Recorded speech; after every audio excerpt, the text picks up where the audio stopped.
Shaped up by the Courier's advice, the Misfits distinguished themselves during the Legion's attack on Camp Golf. Mags was finally promoted to sergeant, and the rest of the Misfits received an official commendation. They continued to serve with distinction for many years. Though Novak was a low-priority target for the Legion, many of Novak's citizens died in its defense. In the weeks that followed, several Bright followers returned to Novak to help restore its defenses, allowing it to remain independent of NCR. With the dam firmly in their grasp, the NCR turned its attention towards wresting the correctional facility from Powderganger hands. The Powdergangers are no match for the battle-hardened troops of the NCR, and summary execution awaited the Powdergangers who managed to survive. Armed with a wide array of improvised explosives and stolen weapons, the Vault 19 Powder Gang tormented the Mojave Wasteland for years. Citizens of the NCR were favorite targets, and they always suffered the worst fates. After Hoover Dam, NCR helps rebuild Primm as a major stopping point on the Long 15. Though Primm citizens chafe under NCR's taxes, they benefit greatly from the increased protection and merchant traffic.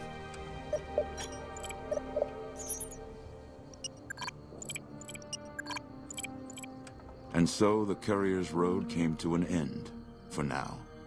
In the new world of the Mojave Wasteland, fighting continued, blood was spilled, and many lived and died just as they had in the old world.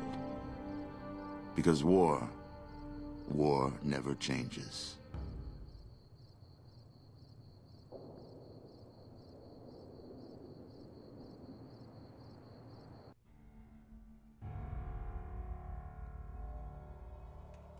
And that is the game.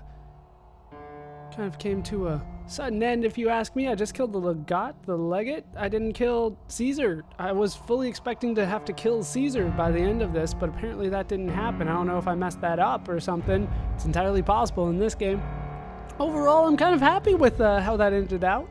I wish that, once again, I had gotten rid of the Great Khans altogether.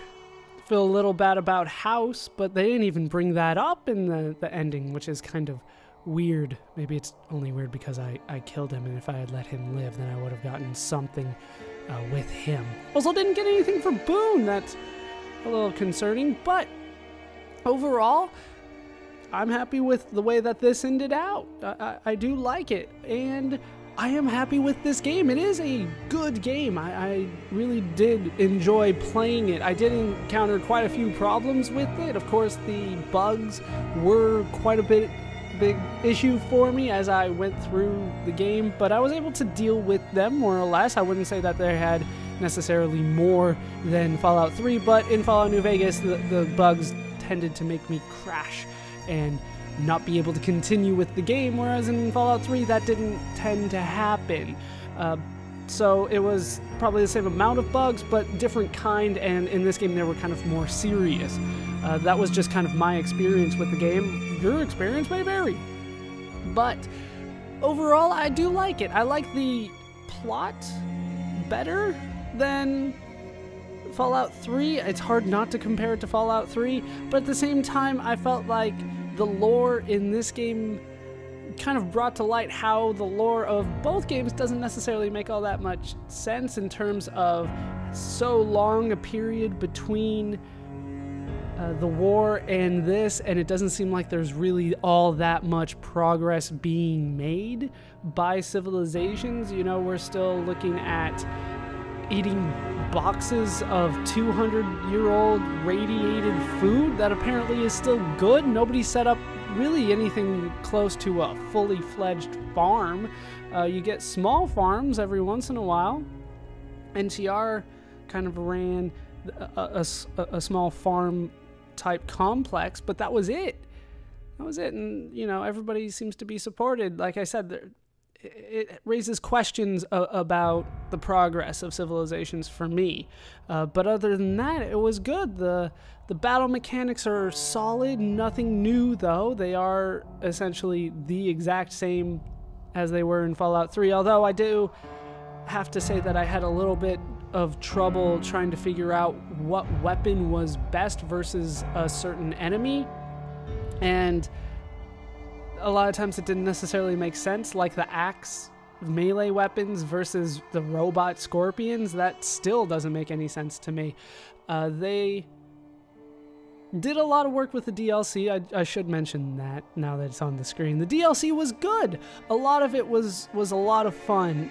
Old World Blues, Dead Money in particular, I liked those two. Honest Hearts and Lonesome Road were probably not as good in my mind, but they were still good. They were still good, probably worth the money, especially if you can get like the Ultimate Edition, right? As opposed to buying each individual DLC. But this has been a lot of fun for me to play. Like I said, it is a good game. I would recommend it, especially for people that do enjoy the Fallout series. This mentions more of the factions that were present in the previous games outside of Fallout 3, because Fallout 3, of course, is on the other side of the continent. So the same characters aren't really going to be that big of an impact over there. Although I do have to say that in this game I felt like each location was kind of sectionalized. I felt like what I did in one area wasn't going to influence another area. It was really just, this is going to influence the faction, so every place that I go that is of that faction, it will influence that, but that was it. I'd obviously missed Vault 19 and the Powder Gangers from there. I didn't realize what I was supposed to do with them, but apparently I was supposed to kill them off.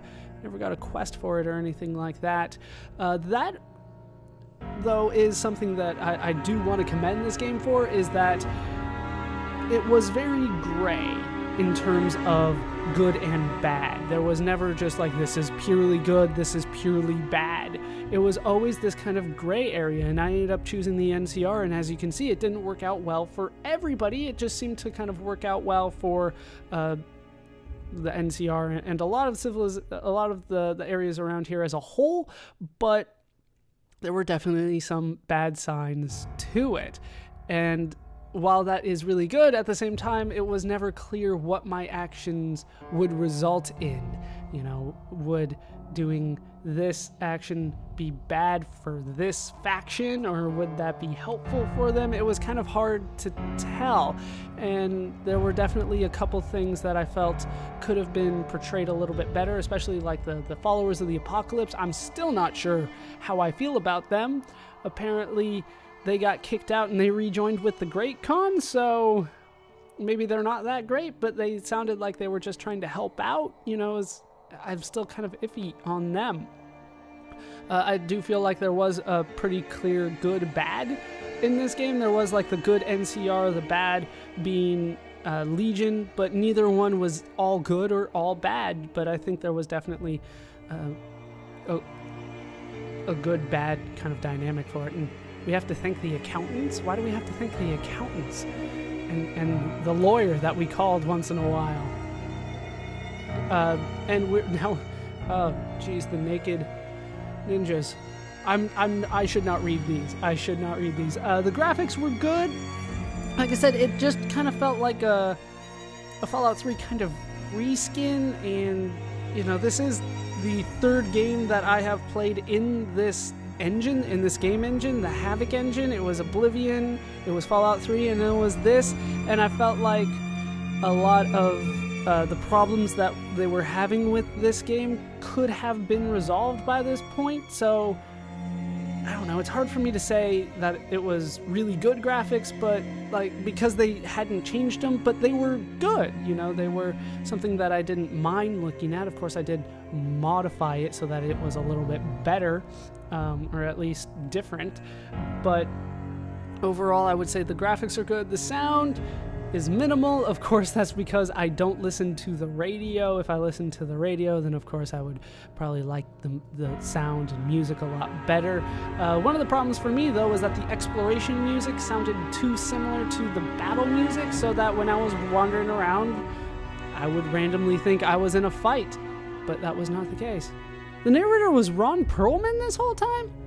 I did not realize that. Ron Perlman, you are a good narrator. Raul was Danny Trejo. I don't remember who Raul was. And then Felicia Day for Veronica. I do remember that. Yes Man was Dave Foley? Oh man, I haven't thought about Dave Foley for years. He was on Kids in the Hall. I loved that show. If you can find it, feel free to watch some old Kids in the Hall. Maybe like some highlight clips so you can find some good Dave Foley. That is who that is, right? Yeah, it's got to be. The voice acting in the game I thought was pretty good. They were, in terms of the main characters were done well, but every once in a while there would be a character that we would encounter that clearly the voice actor didn't care as much. Will Wheaton is in this? Will Wheaton is the Robo-Brain. I don't know what to make of that. Part of me says that Will Wheaton's too good for this, but then again, Ron Perlman was in it, so maybe not. But Will Wheaton's too good to just be the Robo-Brain, that's for sure. Will Wheaton, what? Wow, okay. Will Wheaton from Star Trek The Next Generation, and then other things that aren't nearly as popular. But he keeps on trying to, like, I'm not just, Wesley Crusher. Yes, you are. Stop it. But, yeah, it's these additional voices. These weren't necessarily as good. Wait, Deborah Wilson? It can't be the Deborah Wilson, can it? From Mad TV? No, it can't be. But yeah, the voice acting was more or less good. The graphics were pretty good. The sound was good, even though it was minimalistic. The graphics, though, I do have to say, once again, it's kind of like not too much variety in color, but that made total sense. Steve Blum? Steve Blum was in this. What the hell? I understood it more in this game than I did in Fallout 3. In Fallout 3, everything was kind of a grayish brown, and it didn't quite make sense. Here in this game, everything is, once again, brown and to a lesser extent gray. And it at least made sense a little bit. In terms of the thing that didn't make sense the most to me, it was Honest Hearts. The one where we went to... Yeah, Honest Hearts. That didn't make too much sense for me because there was a whole area here with fresh water and seemingly farmable land, and everybody just went, screw it, we're going somewhere else. And that didn't make sense to me. Once again, though, it could be that I just played it the wrong way. That's always a possibility in this game, and that's good and bad, in my opinion, at the same time. It's good that they give you the freedom to kind of play the game that you want, but at the same time, it kind of gives you a different impression of what's going on every time you play it. So when you try to discuss it with your friends, it's difficult sometimes because for me, this happened. Oh, for me, that didn't happen at all. This is what happened. So it's hard to say, oh, for me, NCR didn't really do all that much wrong. Well, I was doing it this way, and NCR did a whole bunch of stuff wrong. It's all a matter of perspective, and they give you the ability to look at the game from so many different perspectives that it's hard to kind of get a grasp of what is actually going on, right? You kind of get two different sides of the story sometimes, and it's hard to try to bridge the gap and try to figure out what actually happened or what was actually going to be the case should things go this way. And then, of course, in the story of the lore, where do we go from here? Apparently there's a gigantic empire of great Khans in Wyoming and probably Montana and northwest Colorado. What happens with that?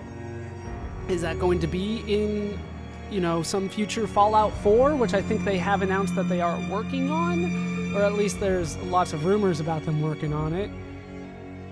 Is that going to be in there? Because that was just my ending. If I had done things a different way, that would probably not be the case.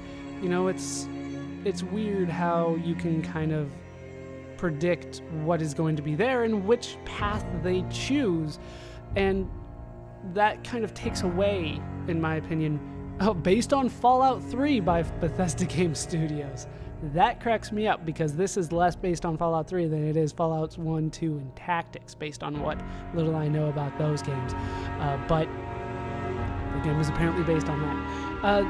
I think it takes away from the lore of the game that you really don't get the impact that you think you would, right? There's no transfer of save files from one game to another. That would be incredible in my opinion, but it's also something that's very difficult to deal with, and you saw that a lot with the Mass Effect series, from what I understand about the Mass Effect, that, you know, there's like, you could do things this way and it would transfer to the next game, and then at the end they kind of had to conglomerate them all together so that no matter what you did, it was the same kind of set of endings.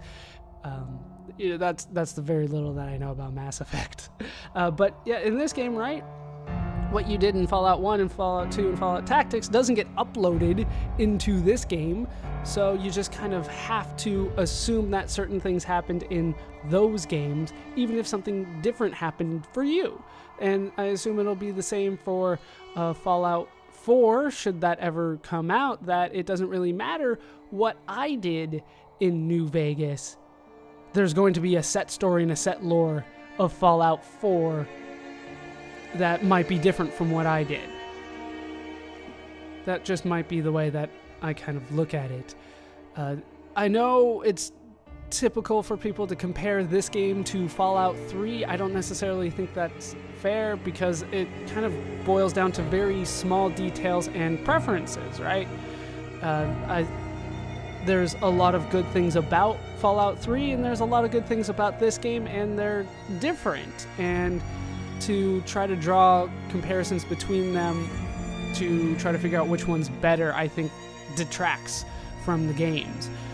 Fallout 3 follows less of the lore because it's set on the other side of the continent, so a lot of people that have been fans of the entire series say, well, that's not even really that close. This game's better because it follows the lore better. And it's like, well, that's kind of a preference. I see your point, but that doesn't necessarily make it objectively a better game. And I don't think you can necessarily say that one game is objectively better than another. It really is about style at the end of the day and what you like. Do you like kind of the darker aspects of Fallout New Vegas? Or do you kind of like the kind of black and white aspects of Fallout 3? How many people do we have to go through here? Who the hell is Princess Stomper? Are those the name of dogs? I missed it. What the hell is going on up there? Oh, we better thank the chief financial officer of ZeniMax. Of course we do. So this game does definitely follow more of the style of the older Fallouts, which I have not played, but I have seen, you know, clips here and there, and I can see it definitely. But that is also because it takes place in the same part of the world, right? You're in California in those games. I don't know exactly where in California, but you're in California. And then in Fallout 3, you go all the way to Washington, D.C., which is something like 3,000 miles away, you know? So, of course, they distanced themselves from the events of Fallout 1, 2, and Tactics. I think Tactics takes place in Colorado? I saw a map once, and that was my impression, was that it took place somewhere in Colorado, but I could be entirely mistaken with that. And then, from what I understand, Lonesome Road is based on what the creators of Fallout 1, 2, and Tactics were planning on doing for Fallout 3 before it got canceled. So there's a lot of aspects of what happened in the earlier Fallouts in Lonesome Road. But to be honest, I still wasn't that big of a fan of Lonesome Road, particularly because it kind of felt like I was being talked to more than I was doing anything else. I was just kind of going straight forward through things and being told what to do along the way. And it definitely took away from the open world aspect of the game. There wasn't much choice for me there at all, and I felt like the other ones had a little bit of choice. You know, maybe Old World Blues didn't have the choice. I'm trying to think if they ever gave me the option to do things kind of a different way, and the only thing that I can think of is who I killed at the end. But that's the same as, you know, Mr. House.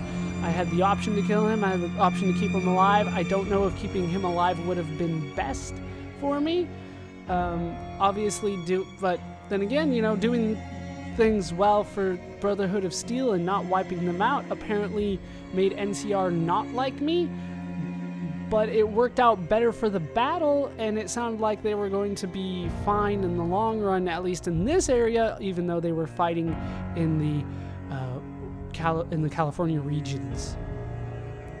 Is there any way? All right, we're gonna stop there. Congratulations on completing Fallout New Vegas. Would you like to load a save prior to the Hoover Dam battle? If you select no, you'll be returned to the save menu. So I can pretty much reload a save. But I do believe that is all that I wanted to do in Fallout New Vegas. So that is going to do it for this Let's Play. I hope you guys have enjoyed it. I thank each and every one of you that stuck with it the entire way. I know this was a particularly long one. I hope you guys have enjoyed it, though. I have been Baller Scuba. I have been joined, as always, by our champion, Mike Benrado. You guys have enjoyed this entire Let's Play. Hope you laughed. Hope you learned. Hope to see you in the next Let's Play. Thanks for watching.